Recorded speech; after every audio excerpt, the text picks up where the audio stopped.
এডুকেশনে তোমাদের সবাইকে স্বাগত জানাই। অনেকদিন থেকে তোমাদের সামনে ক্লাসগুলি দেওয়া হয়নি, তার জন্য আমি দুঃখিত। কারণ আমার অ্যাক্সিডেন্ট হয়েছিল, আর সেই জন্যই হয়তো তোমাদের সামনে ক্লাসগুলো আমি উপস্থাপন করতে পারিনি। তো আজকে আমি নতুন ক্লাস নিয়ে আসি। তোমরা মনোযোগ দিয়ে ক্লাসটাকে দেখো। যদি ভালো লাগে তাহলে বন্ধুদের মধ্যে শেয়ার করো, লাইক করো এবং কমেন্ট করো। চলো আজকে আমরা ক্লাসে যাই। আজকের আলোচ্য বিষয় জর্জ এইরির সমস্থিতি মতবাদ। এই সমস্থিতি সম্পর্কে জর্জ এইরি কি বলেছেন সেটা আলোচনা করব। প্রথমেই এই তত্ত্বটির প্রবক্তা কে, সমষ্টি তত্ত্বের প্রবক্তা বিষয়টা আলোচনা হবে, যে প্রবক্তা কে, তারপরে আমরা ভিত্তি আলোচনা করব। এরপরে কিছু শর্ত তিনি বলেছেন, সেই শর্তগুলি বলা হবে। তারপরে হচ্ছে কি ওই তত্ত্বের মূল বক্তব্য, বডিটা কি, মূল বক্তব্যের মধ্যে কি বলা আছে। এরপরে তিনি একটা পরীক্ষা করেন, এই পরীক্ষাটা সম্পর্কে আলোচনা করব। শেষের দিকে আমরা চলে যাব কিছু সমালোচনাতে। তো চলো আমরা আলোচনায় ফিরে আসি। প্রবক্তা 1855 সালে সর্বপ্রথম sir George Biddell Airy transaction of royal society নামক পত্রিকায় তার এই তত্ত্বটিকে উপস্থাপনা করেছিলেন। ভিত্তি কি ছিল? জর্জ এইরি তার যে সমস্থিতি তত্ত্বটি, এটা আর্কিমিডিসের যে জলের প্লাবতার ধর্ম আছে বা জলের যে ভাসমানতার ধর্ম, এই ভাসমানতার ধর্মের উপর ভিত্তি করেই তিনি তার তত্ত্বটিকে প্রতিষ্ঠা করেন। এই তত্ত্বটি প্রতিষ্ঠা করার আগে তিনি কতগুলি শর্ত রেখেছিলেন, বা কতগুলি শর্তকে তিনি অনুমান করেন। কি অনুমান ছিল তার? এক নম্বর ছিল ভূত্বক অপেক্ষাকৃত ভারী গুরুমণ্ডলের উপরে ভাসমান অবস্থায় থাকবে। তাহলে ভূত্বকের ঘনত্ব গুরুমণ্ডলের ঘনত্বের থেকে কম হবে। এই জন্য ভূত্বক ভারী গুরুমণ্ডলের উপরে ভাসমান অবস্থায় অবস্থান করে। এটা ছিল তার প্রথম শর্ত।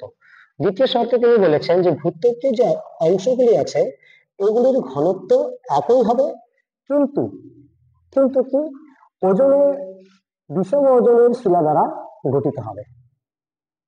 ভূত্বকীয় একক কোনগুলো? পাহাড়, পর্বত, মালভূমি, সমভূমি, মহাসাগরীয় ভূত্বক, মহাদেশীয় ভূত্বকের যে ভিন্ন ভিন্ন অংশগুলো আছে, এই সকল অংশগুলি ঘনত্ব একই থাকে। তবে তিনি বলেন যে ঘনত্ব এক থাকলেও এরা বিষম শিলা দ্বারা গঠিত হয়। এটা একটা শর্ত তিনি বলেছেন। যে দ্বিতীয় শর্ত হলো। তৃতীয় শর্ত, ভূত্বক এবং যে গুরুমণ্ডল আছে, এই ভূত্বক এবং গুরুমণ্ডল এরা পরস্পরের সঙ্গে সমস্থিতিক ভারসাম্য অবস্থা বজায় রেখে অবস্থান করে। এই ছিল তার তিনটা শর্ত। তাহলে প্রথম শর্তে আমরা দেখলাম যে ভূত্বক গুরুমণ্ডলের উপরে ভাসমান থাকবে, কারণ ভূত্বকের ঘনত্ব কম, গুরুমণ্ডলের ঘনত্ব বেশি। এটা প্রথম শর্ত। দ্বিতীয় শর্ত তিনি বলেছেন ভূত্বকীয় বিভিন্ন একক, যেমন মহাসাগরীয় ভূত্বকের এককগুলো এবং মহাদেশীয় ভূত্বকের এককগুলো, এগুলি সবার ঘনত্ব সম, একই ঘনত্ব থাকে, কিন্তু এরা যে শিলা দ্বারা গঠিত সেগুলো হচ্ছে বিষম শিলা দ্বারা গঠিত হবে। তৃতীয় শর্তে তিনি বলেছেন কি ভূত্বক এবং এই যে গুরুমণ্ডল এরা পরস্পরের সঙ্গে সমস্থিতিক ভারসাম্য বজায় রেখে অবস্থান করে। এই তিনটি শর্তের কথা তিনি বলেছেন। এরপরে আমরা চলে আসি মূল বক্তব্যে। মূল বক্তব্যের মধ্যে কতগুলি বিষয় লক্ষ্য রাখতে হবে। তিনি লক্ষ্য করেছেন যে ঘনত্ব, উচ্চতা, ওজন এবং অবস্থান, এই সকল বিষয়গুলি তিনি লক্ষ্য করেছেন। ঘনত্বের সম্পর্কে তিনি বলেছেন যে ভূত্বকীয় যে বিভিন্ন এককগুলি রয়েছে, মহাসাগরীয় এবং মহাদেশীয় একক, এই মহাসাগরীয় মহাদেশীয় এককগুলির ঘনত্ব এক হয়, সমঘনত্বযুক্ত হয়। যেমন পাহাড়, পর্বত, মালভূমি, সমভূমি, এই সকল ভূত্বকীয় এককগুলির ঘনত্ব সম। কিন্তু হয় কি এদের উচ্চতাগত একটা পার্থক্য লক্ষ্য করা যায়। পাহাড়ের উচ্চতা বেশি, মালভূমির কম, সমভূমির আরো কম, সমুদ্র সমতলের মধ্যে ভূমিরূপের উচ্চতা স্বাভাবিকভাবে তার তুলনায় আরো কম রয়েছে। ফলে কি হয়, এই উচ্চতাগত পার্থক্যের কারণে তাদের ওজনের পার্থক্য লক্ষ্য করা যায়। যে সকল ভূমিরূপের উচ্চতা বেশি তার ওজন স্বাভাবিকভাবে বেশি। কেন? কারণ ঘনত্ব একই, সবগুলি ঘনত্ব এক। মালভূমির উচ্চতা পাহাড়ের তুলনায় কম, ফলে এর ওজনও কম। মালভূমি তুলনায় সমভূমির উচ্চতা আরো কম, ফলে এর ওজন আরো কম। এর তুলনায় সমুদ্র সমতলের ভূমিরূপের উচ্চতা স্বাভাবিকভাবে কম হওয়ার কারণে তাদের ওজনও কম হয়।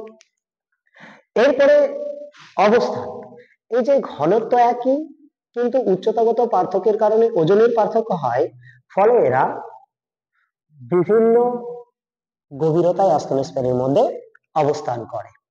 যে সকল ভূপৃষ্ঠীয় এককের উচ্চতা বেশি তার ওজন বেশি, ফলে সে তত বেশি আস্তনোস্ফিয়ারের মধ্যে চাপ সৃষ্টি করবে এবং তত বেশি গভীরতায় অবস্থান করবে।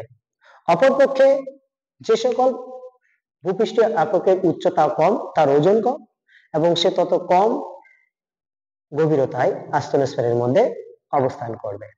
এখানে তিনি বলেছেন পর্বতের উচ্চতা স্বাভাবিকভাবে বেশি হওয়ার কারণে তার ওজন বেশি হয়, ফলে সে তত বেশি গভীরে আস্তনোস্ফিয়ারের মধ্যে অবস্থান করে। অপরপক্ষে মালভূমি পর্বতের তুলনায় কম উঁচু হওয়ার কারণে এর ওজনও কম হয়, ফলে মালভূমি তত কম গভীরে অবস্থান করে। মালভূমির তুলনায় সমভূমির উচ্চতা আরো কম, ফলে সে তত কম গভীরতায় আস্তনোস্ফিয়ারের মধ্যে অবস্থান করবে এবং কম চাপ সৃষ্টি করবে। তার তুলনায় সমুদ্র সমতলের উচ্চতা আরো কম, ফলে সে তত কম গভীরতায় আস্তনোস্ফিয়ারের মধ্যে অবস্থান করে। এই যে ভিন্ন ভিন্ন গভীরতায় ভূপৃষ্ঠীয় এককগুলির অবস্থান, এগুলিকে তিনি বলেছেন রুট। এই জন্য তার এই তত্ত্বটিকে মাউন্টেন রুট হাইপোথেসিস বলা হয়। এটি তার মূল ধারণার মধ্যে ছিল। এই ধারণাটি বা তার তত্ত্বটিকে প্রমাণ করার জন্য তিনি একটি পরীক্ষা করেন। তো পরীক্ষার মধ্যে কিছু তিনি উপকরণ নেন, তারপরে সেগুলি পর্যবেক্ষণ করেন এবং শেষের দিকে একটা সিদ্ধান্তে আসেন। আমরা এই ছবিতে যদি আসি তাহলে দেখতে পাবো যে ভিন্ন আয়তনে এবং উচ্চতাযুক্ত কাঠের টুকরোগুলিকে তিনি নিয়েছেন। উপকরণের মধ্যে কি তিনি একটা পারদের জার নিয়েছেন। এই পারদের জারের মধ্যে সমঘনত্বযুক্ত ভিন্ন আয়তনের এবং ওজনের কাঠের টুকরোগুলিকে ভাসিয়ে দিয়েছেন। তো এরপরে তিনি পর্যবেক্ষণ করলেন, এই পরীক্ষাতে তিনি পর্যবেক্ষণ করেন যে এই যে সমঘনত্বযুক্ত ভিন্ন আয়তনের এবং ভিন্ন ওজনের কাঠের টুকরোগুলিকে পারদের পাত্রে ভাসিয়ে দেওয়া হয়েছে, সেখান থেকে তিনি দেখেন যে কাঠের টুকরোটির আয়তন বেশি বা ওজন বেশি বা উচ্চতা বেশি, সে তত বেশি গভীরতায় পারদ পাত্রের মধ্যে ভেসে রয়েছে।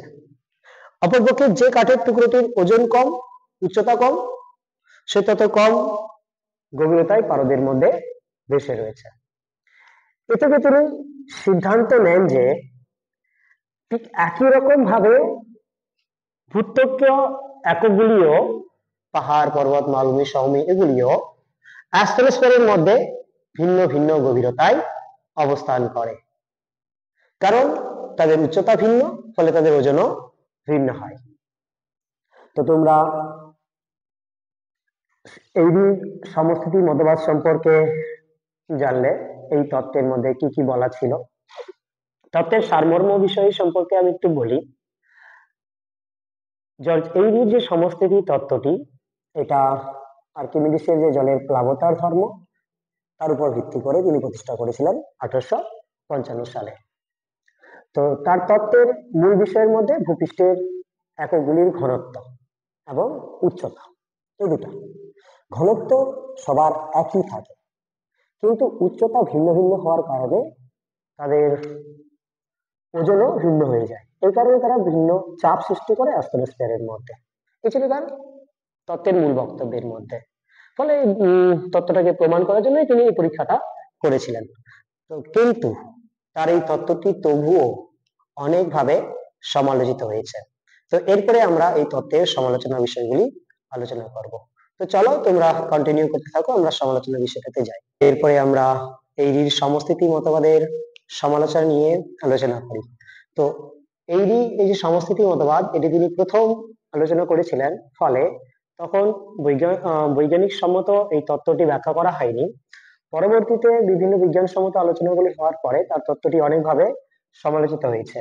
প্রথমত ঘনত্ব সম্পর্কিত তার তত্ত্বের এই সমালোচনা। এখানে বলা হয়েছে, এইরি তার তত্ত্বে বলেছেন যে ভূপৃষ্ঠীয় এককগুলির ঘনত্ব একই হয়, কিন্তু দেখা যায় যে সম এককগুলির যে ঘনত্ব এগুলি এক হয় না, খনিজের তারতম্যের কারণে ঘনত্ব ভিন্ন হয়ে থাকে। এরপরে হচ্ছে অবস্থান সম্পর্কিত তত্ত্বের সমালোচনা। এই তত্ত্বে যে ভূপৃষ্ঠের এককগুলি, এগুলি আস্তনোস্ফিয়ারের মধ্যে ভিন্ন ভিন্ন গভীরতায় অবস্থান করত। হিমশৈলের ন্যায়, হিমশৈল যেমন এক অংশ জলের উপরে অবস্থান করে, বাকি 9 অংশ জলের গভীরতায় অবস্থান করে, ঠিক একই রকম ভাবেও তিনি বলেছেন যে ভূপৃষ্ঠীয় এককগুলিও এক অংশ ভূপৃষ্ঠের উপরে এবং 9 অংশ আস্তনোস্ফিয়ারের মধ্যে অবস্থান করত। যদি তাই হতো তাহলে মাউন্ট এভারেস্টে হিমালয়ের মাউন্ট এভারেস্টের উচ্চতা 8,848 মিটার। এই 8,848 মিটারকে 9 দিয়ে গুণ করলে 79,632 মিটার হয়। এত গভীরতায় কোনো কঠিন বস্তু আর কঠিন থাকতে পারে না ভূপৃষ্ঠের তাপে এবং চাপের কারণে। তৃতীয় সমালোচনার মধ্যে তাপ ও চাপ সম্পর্কিত সমালোচনা।